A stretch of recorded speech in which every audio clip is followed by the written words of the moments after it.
அன்பான அனைவருக்கும் அன்பனின் அன்பான வணக்கங்கள். ஆண்புடையில் தமிழகத்தில் தேர்தல் திருவிழாவானது நடைபெற்றுக் கொண்டிருக்கிறது. வேட்பாளர்கள் கொளுத்தும் வெயில் குறித்தும் கவலைப்படாமல் வீதி வீதியாக வீடு வீடாக சென்று வாக்குகளை சேகரித்துக் கொண்டிருக்கிறார்கள்.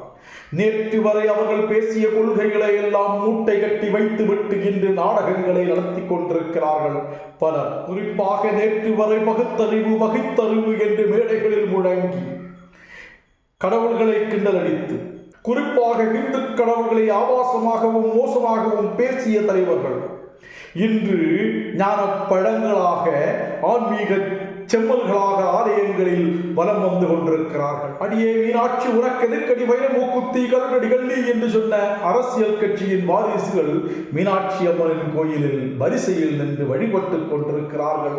தேர்தல் திருவிழா வந்து விட்டதால் ஸ்ரீரங்க ரங்கநாதனையும் தில்லை நடராஜனையும் தேர்காலில் கூட்டும் நாள் என்னாலோ அந்நாளே பொன்னாள் என்று பேசியவர்களின் வாரிசுகள் ரங்கநாதன் கோயில் முன் வரிசையில் நிற்கிறார்கள். ஆலயங்களில் இருக்கும் சிலைகள் ஆபாசமானவை என்று மேடையில் பேசிய தலைவர் அந்த சிலைகளுக்கு முன்னால் தலைவணங்கி நிற்கிறார்கள். உண்டியல்களுக்கு பாதுகாப்பு எதற்கு? கடவுளுக்கு சக்தி இருக்கிறது என்று சொன்னால் உண்டியலுக்கு பாதுகாப்பு தேவையில்லையே என்று முழங்கிய கட்சியின் பிரதிநிதிகள் உண்டியல்களில் பணத்தை போட்டுவிட்டு இறைவா என்னை வெற்றி பெறச் செய் என்று வலம் வருகிறார்கள். நெற்றியில் இட்ட திருநீரை அழித்தவர்கள் இன்று நெற்றியில் திருநூறு பூசி குங்குமம் வைத்து முனியசாமி ஆலயத்தின் பூஜாரி போல் காட்சி அளிக்கிறார். எங்கே மௌலவி, எங்கே பாதிரி? பூசாரி மட்டும் வைத்து என்ன செய்கிறீர்கள் என்று கேட்டவர்களுக்கு இன்று பாதிரியும் வேண்டாம், மௌலவியும் வேண்டாம், நெற்றியில் திருநீற்றுடன் ஆலயங்களுக்கு வலம் வந்து கொண்டிருக்கிறார்கள். சனாதனத்தை வேறறுப்போம் என்று சொன்னவர்கள் பிரச்சாரத்தின் போது கையில் நீளமான வேலை, முருகனின் வேலை, எம்பெருமான் முருகனின் வேலை கையில் பிடித்துக் கொண்டு வாக்கு சேகரித்துக் கொண்டிருக்கிறார்கள். சனாதனத்தை வேறறுப்போம் என்று சொன்னவர்கள் ஆலயங்களில் வேள்விகள் நடத்தப்படுகின்றன, யாகங்கள் நடத்தப்படுகின்றன. வெற்றிக்காக திருநீற்றை பூசுகிறார்கள், குங்குமத்தை வைக்கிறார்கள், நாடகங்கள் பல நடத்தி கொண்டிருக்கிறார். நம்முடைய கேள்வி என்ன என்று சொன்னால், நேற்று வரை மேடையில் பகுத்தறிவு என்று முழங்கிய நீங்கள் தேர்தல் வந்தபோது பகுத்தறிவை பெட்டி கட்டி வைக்கிறீர்கள் என்று சொன்னால், உங்கள் பகுத்தறிவு கருத்துக்கள் ஹிந்து மதத்திற்கு எதிரான பிரச்சாரங்கள், ஹிந்து கடவுள்களை கிண்டல் செய்வது பொதுமக்களுக்கு, சாதாரண மக்களுக்கு பிடிக்கவில்லை என்பது உங்களுக்கு புரிந்திருக்கிறது. இல்லை என்றால் இப்போது வாக்கு சேகரிக்க செல்லும் போது மதுரையில் மேடை போட்டு அதே அடியை மதுரை மீனாட்சி உனக்கு எதிர்க்கடி வைரமூக்குத்தி கல்வி கள்ளி என்று சொல்லிவிட்டு எங்களுக்கு வாக்கு போடுங்கள் என்று கேளுங்கள்.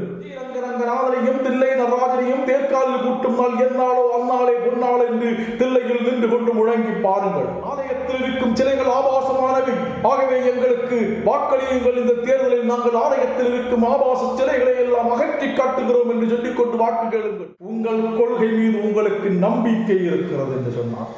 நேற்று வரை மேடைகளில் நீங்கள் மூசையை முறுக்கிக் கொண்டு பேசிய பேச்சுக்கள் உண்மை என்று சொன்னார்.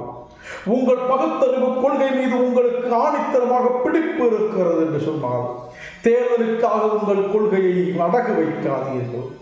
மேடை கொட்டு முழங்குங்கள், கடவுள் இல்லை இல்லை இல்லை, கடவுளை நம்புபவன் முட்டாள், கடவுளை பரப்புபவன் அயோக்கியன், காட்டு மிராண்டி என்று மேடைதோறும் முழங்குங்கள். இப்போது முழங்கிவிட்டு வாக்கு கேளுங்கள், எங்களுக்கு வாக்களியுங்கள் என்று கேளுங்கள்.